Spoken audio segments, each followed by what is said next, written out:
I have a son who served 6 years with the 101st Airborne. We picked him up at Fort Campbell. We live here in Nashville, so we were driving back, and I asked my son, I said, so now that you're out of the military, what are your plans?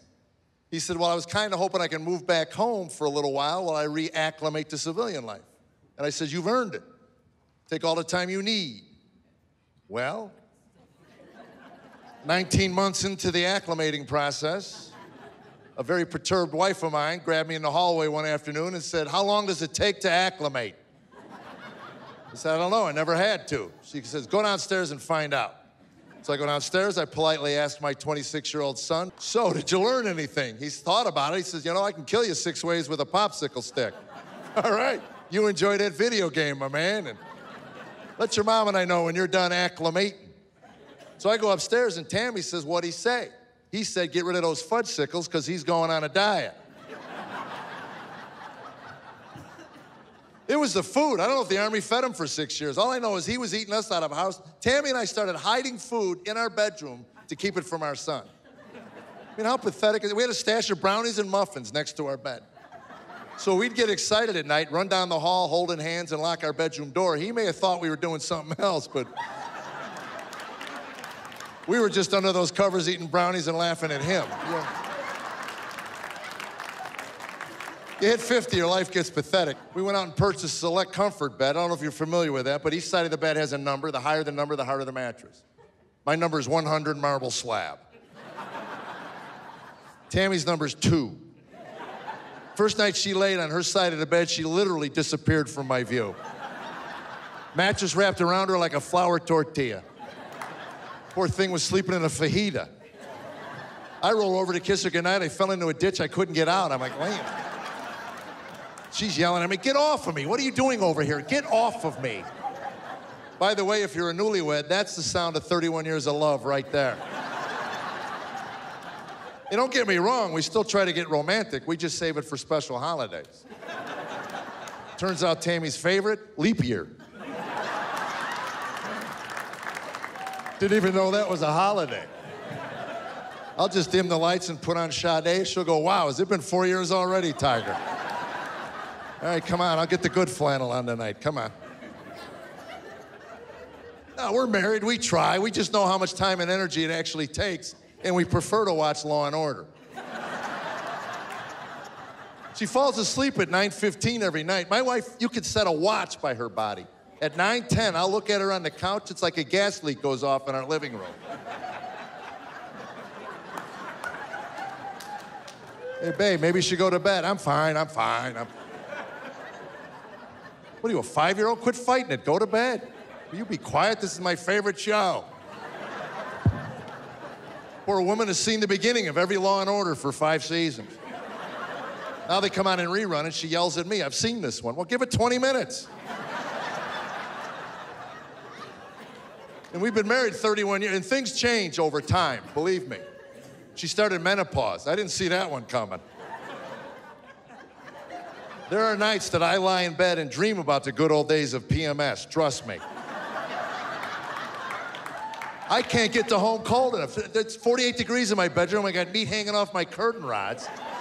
She walks in and turns on some 64-bladed fan she installed. I actually had to bolt our furniture to the floor to keep them getting sucked up through the roof. And she stands in the middle. Why is it so hot in here, Jeffrey? Why? I can't see her because of the fog coming out of her mouth. And then she wakes me up to feel her night sweats. Is that even necessary? I'm laying there sound asleep. She zips my parka open while I'm laying there. Wake up. Feel this. It's disgusting. Look at me. I'm just sitting here. There's like a furnace in me or something. Well, you're lucky you don't have to go through this. I wouldn't if you'd quit waking me up. Then I told my boys, Mom's going through some serious stuff. Like what? Remember those nights you didn't do your homework? She'd get mad and yell real loud. He goes, I remember that. Be a little different now. She might start crying and then stab you. You guys have been great. Thank you very much. God bless you. Thank you.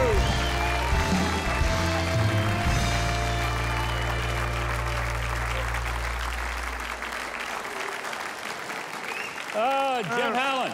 Yes, sir. What does your wife think about you talking about her like that in your routine? I mean... She doesn't know. And don't be Facebooking her, all right? Does she ever say, that's enough? Stop it already? Does the check clear? That's all she ever asks. Now, I'll give you an idea what she thinks is funny. Okay. This is her idea. I'm in my chair. You have a chair. Oh, yeah. Because you're a man. That's right. That's your throne. Every man has their own chair. I was in a different room, but I have a chair, yeah. That's right. But if you ever went missing, they give a cushion in that chair to a bloodhound, wouldn't Yeah, they? that's right. Yeah. Find that smell.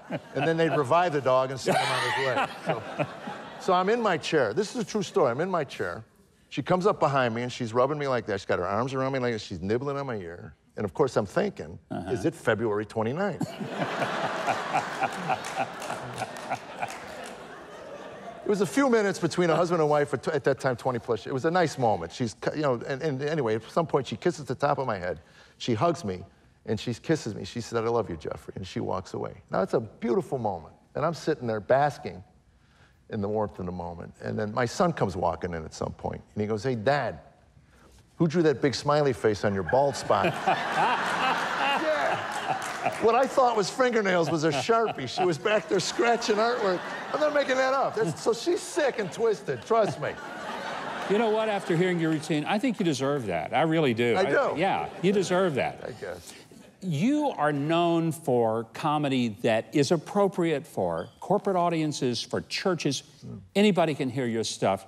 Why is it that some comedians feel like they've got to insult their audience with just a constant stream of profanity and obscenities? Well, it's interesting for me, because I started in 1978. I was not a believer. Christ captured my heart when I was 40.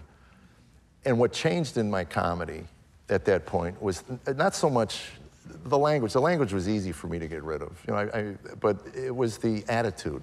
And it's funny, you talk about my wife. Early in our marriage, she came to see me at a club one night. She left in tears because of the way I talked about her. And it was this anger and vitriol. And that relationship with Christ, it just changed the attitude. I don't know how you can explain it.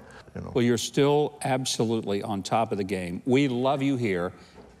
We want you back. Oh, okay? I'm ready, man. Please come back and be with us again. Jeff Allen. Thanks. Everyone needs a little laughter in life. Please go see Jeff Allen on his current comedy tour. You get the details at jeffallencomedy.com. That's jeffallencomedy.com.